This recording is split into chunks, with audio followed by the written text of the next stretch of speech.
साम्राज्य के बारे में हमने बात की। हाँ, और इसमें हमने बताया 4 वंशों के बारे में। कितने वंशों के बारे में? 4 वंशों के बारे में।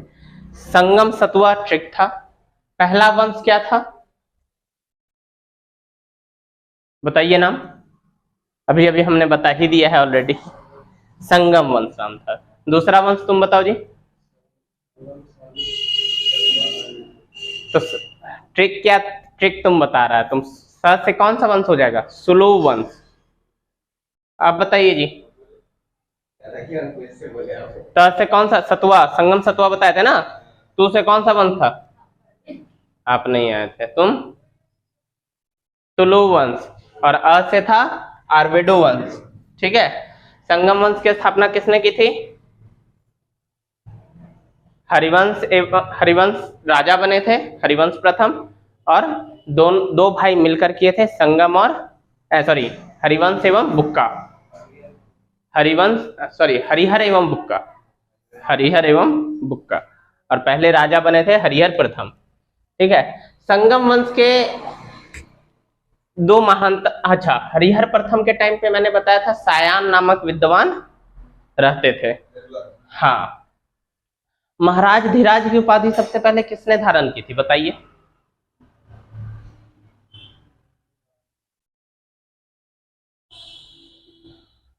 याद करके नहीं आया ना कल से, देख रहा है ना, मार के टूट जाएगा। बता रहे हैं मारना शुरू कर दिए छड़ी तो, या तो छड़ी टूटेगा या तो आप लोग टूटोगे, दोनों में से एक ही जन टूटेगा। काहे नहीं पढ़ के आते हो? बल लगता है क्या? 5 मिनट पढ़ लोगे तो? चलो आगे देखते हैं क्या करेंगे। जब पढ़िए के नहीं है मत जाना। देवराय प्रथम इसका पहला शासक था जिसने मुस्लिम तीरंदाजों को, यानी तुर्क तीरंदाजों को अनुमति दी थी। कहां के लिए? सेना में शामिल होने के लिए। 2000 मुस्लिम सैनिकों का इन्होंने अपने सेना में स्थान दिया था, देवराय प्रथम ने। अच्छा, इनका एक और फेमस है, इन्होंने ना तुंगभद्रा नदी पर बांध बनाया। किस नदी पर बांध बनवाया? तुंगभद्रा नदी पर बांध बनाया।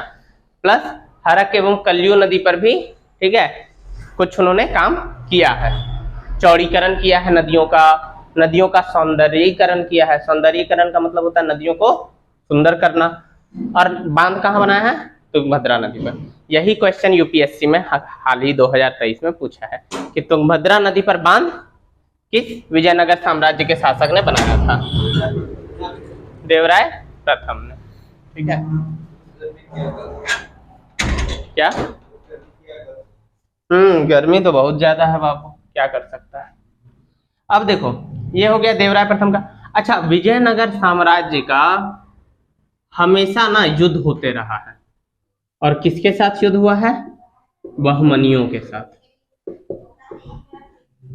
अच्छा, तो विजयनगर वर्ष, तो युद्ध होता किस लिए था? मैंने बताया था 3 क्षेत्रों के लिए। पहला था प्रमुख रायचूर दोआब, दूसरा था कृष्णा गोदावरी, हाँ, क्षेत्र, और तीसरा था मराठा क्षेत्र। ठीक है। इन तीनों पर बहुत ज्यादा होते थे क्या? इन्हीं तीनों पर कब्जा करने के लिए आपस में युद्ध होता था। अच्छा, विजयनगर और बहमनी साम्राज्य किस सल्तनत काल के शासक के समय काल से संबंधित थे? सल्तनत काल का शासक उस टाइम पे कौन था? दिल्ली की गद्दी पर कौन सा बादशाह बैठा हुआ था? कौन तुगलक था? मोहम्मद बिन तुगलक। पगला शासक भी इसको कहते हैं। इसी को कहा जाता है तुगलकी फरमान। ठीक है। हाँ, बोलते हैं ना पगला गया, तुगलक हो गया है। ठीक है। तो मोहम्मद बिन तुगलक के शासनकाल में इन लोगों ने अलग किया था भी थोड़ा बोका। जब दिल्ली सल्तनत पढ़ाएंगे मोहम्मद बिन तुगलक के बारे में तो आपको डिटेल में इसके बारे में बताएंगे कि इस व्यक्ति ने क्या क्या काम किए थे। कुछ अच्छे भी काम किए थे और ज्यादातर बुरे ही किए थे। ठीक है, यहां तक आप लोग छापिए। ठीक है,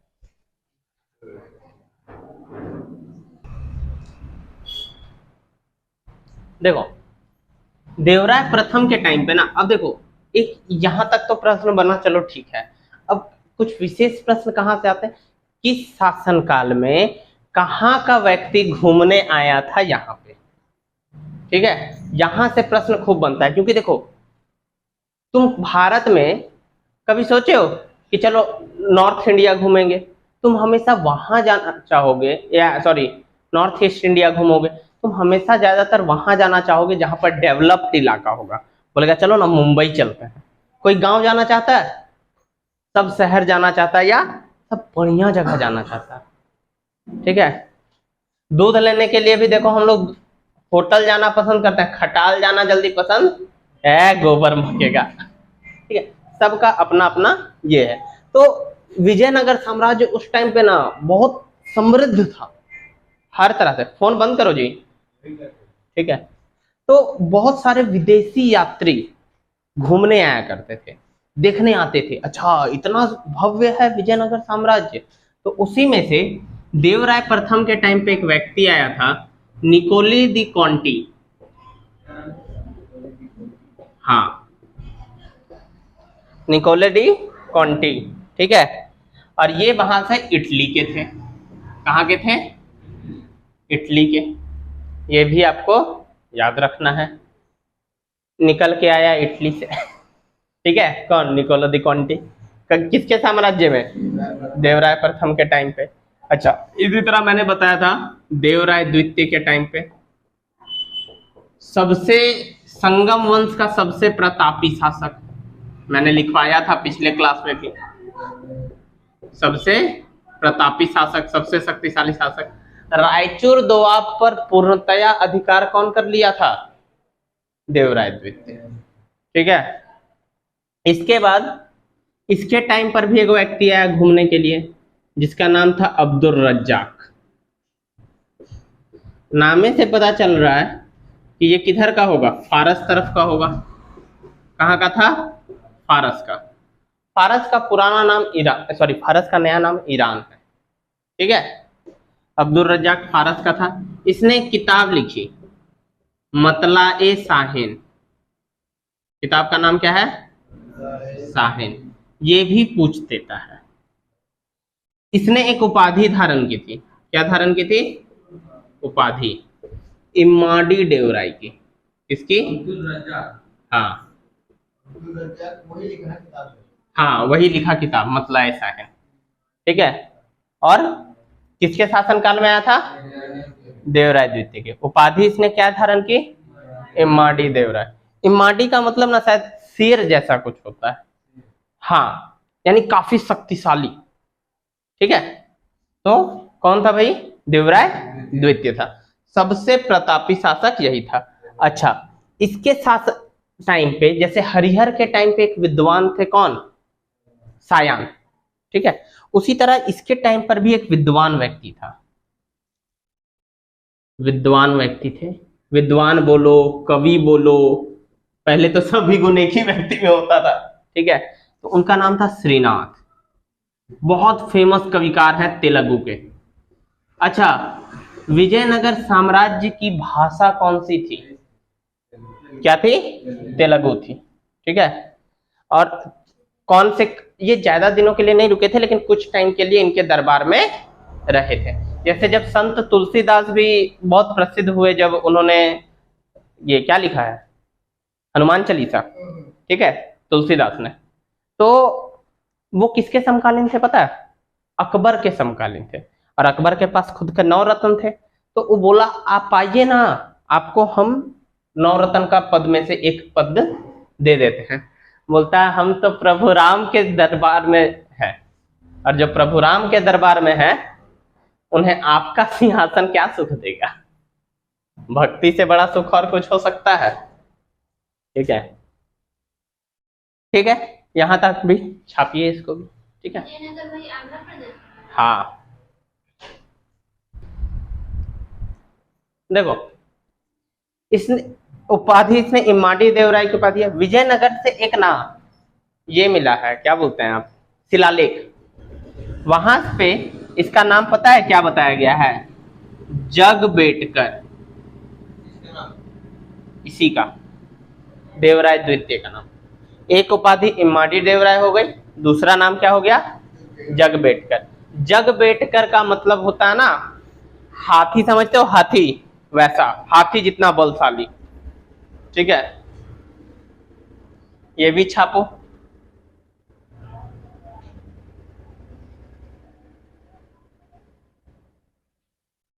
हाथियों जैसा बलशाली या हाथियों का शिकार करने वाला, ठीक है, इस तरह का मीनिंग इसका होता है। अच्छा, एक और चीज, इस व्यक्ति ने ना, अब ये तो हो गया भैया इसका शक्तिशाली। अब देखो विजयनगर साम्राज्य की खासियत क्या है पता है, यहां के लोग अगर उपाधि यानी क्या बोलते हैं मारपीट में आगे थे, मारकाट, तो पढ़ने लिखने विद्वता के मामले में भी इनको कोई चुनौती नहीं दे सकता था। गजब के विद्वान। इन्होंने ना भाष्य लिख दिया है 2 ग्रंथों पर, 2 ग्रंथों पर भाष्य लिखा है, जिसमें एक है महानिधि, ठीक है, क्या नाम है, महानिधि, सॉरी महानाटक सुधानिधि, ऐसे नहीं, महानाटक सुधानिधि।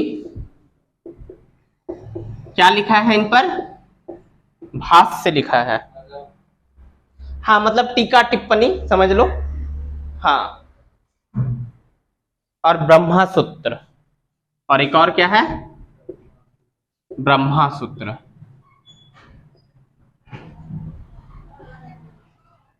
पर क्या लिखा है इन दोनों पर, भाष्य लिखा है, हाँ इन दोनों ग्रंथों पर इसने भाष्य लिखा है। मतलब कुछ अपने विचार, ठीक है, जो उन्हें अच्छे लगे, शॉर्ट फॉर्म बोल दो उसका, इन्होंने लिखा है। किन्होंने, देवराय द्वितीय ने। यानी हर तरह से परंपरागत थे, चाहे वो आपका युद्ध शैली हो या लेखन शैली हो, ठीक है।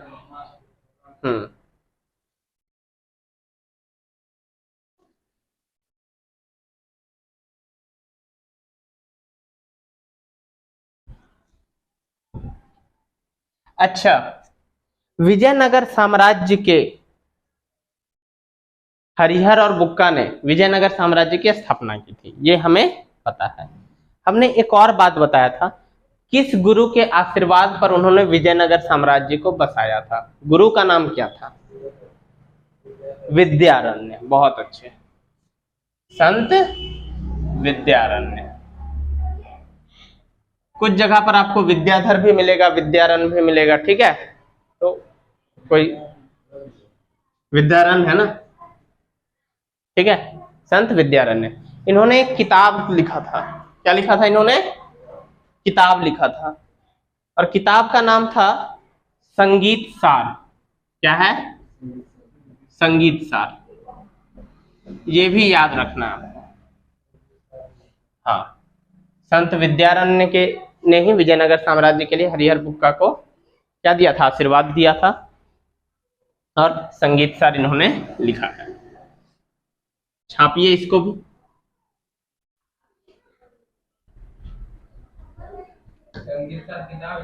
हाँ, संगीत सार किताब है बाबू। अच्छा, इनका, इन लोगों के यहाँ ना एक फेमस वाद्य यंत्र हुआ करता था, ठीक है, और उस वाद्य यंत्र का नाम पता है क्या था आपको, जो पूरे विजयनगर साम्राज्य में यानी सबसे फेमस था, वो था आपका वीणा। क्या था, वीणा। यानी एक कहते हैं ना कि जैसे हर जगह कुछ ना कुछ को इम्पोर्टेंस दिया जाता है, तो उसी तरह इनके साम्राज्य में फेमस चीज क्या था, वीणा था। वीणा को इन्होंने, देखो,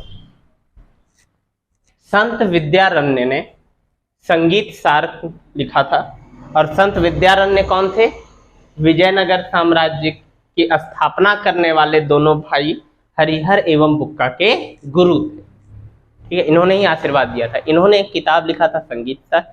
वीणा क्या है, वीणा एक वाद्य यंत्र है। वीणा क्या है, एक वाद्य यंत्र है, जो विजयनगर साम्राज्य में बजाया जाता था, काफी प्रसिद्ध यंत्र था, राज दरबार में भी इसकी बहुत अच्छी व्याख्या है। इसके बाद विद्यारण संगीत सार लिखे थे, यही स्थापना किए थे, हरिहर एवं बुक्का ने इन्हीं से आशीर्वाद प्राप्त करके स्थापना किया था। वीणा विजयनगर साम्राज्य का प्रसिद्ध वाद्य यंत्र था, जिसकी जो राज दरबार में भी अवस्थित था।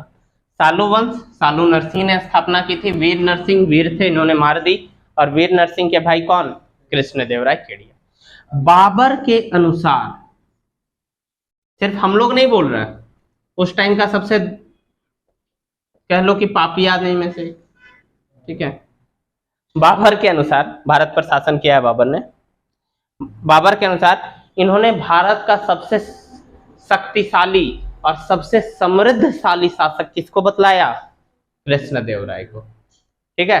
तो भैया जब दुश्मन तारीफ करे ना, तो मान लेना चाहिए कि वाकई में सक्सेसफुल हो रहा है। जैसे हाल ही में कल हम चाइना का पेपर पढ़ रहे थे, ग्लोबल टाइम्स का आर्टिकल आया था, ठीक है, उसमें भारत का तारीफ किया है चाइना वाला, और चाइना का पेपर, चाइना का जो पेपर है ग्लोबल टाइम, समझ लो कि चाइना का पेपर नहीं है, वो चाइना का सरकारी एजेंसी है, ठीक है, क्योंकि चाइना में लोकतंत्र तो है नहीं, तो जब लोकतंत्र नहीं है तो उसका पेपर वो नहीं है, सरकार चला रहा, और भारत का तारीफ कर रहा है। देख के पूरा रियली शॉक्ड, और यानी जब उसको तुम पढ़ोगे ना डिटेल में, तब तुमको एहसास होगा कि चाइना वालों ने भारत की कितनी ज्यादा डिटेल्ड स्टडी की है, डिटेल स्टडी, भारत को पढ़ा है उन लोगों ने। वे कह रहे थे कि पता है भारत में जो पथ है, रास्ता दिल्ली में, यहाँ पे आपका क्या बोलते हैं, प्रधानमंत्री, राष्ट्रपति, सुप्रीम कोर्ट वगैरह जाने का जो रास्ता है, उसका नाम क्या था पहले पता है, राजपथ, और उसका नाम बदल के मोदी जी कर दिए क्या पता है, कर्तव्य पथ। और ये कर्तव्य पथ नाम किस दिन किए, जिस दिन एलिजाबेथ पढ़ी है, जिस दिन एलिजाबेथ ब्रिटेन की महारानी थी, उनका देहांत हुआ, और उसी दिन मोदी जी नाम बदल दिए।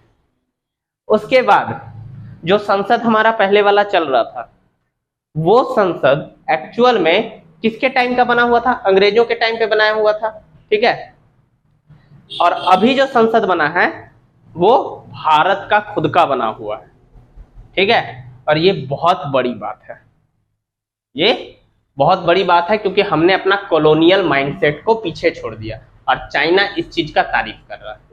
लेकिन लास्ट का 4 लाइन में फिर से वही सब लिखा, अपना कचड़ कचड़, ठीक है। तो कहने का मतलब है कि अगर दुश्मन तारीफ करे तो उसमें फूल नहीं जाना है, बस समझना है कि हाँ भैया तारीफ कर रहा है, लेकिन मन में तो दुश्मनी है उसका, ठीक है।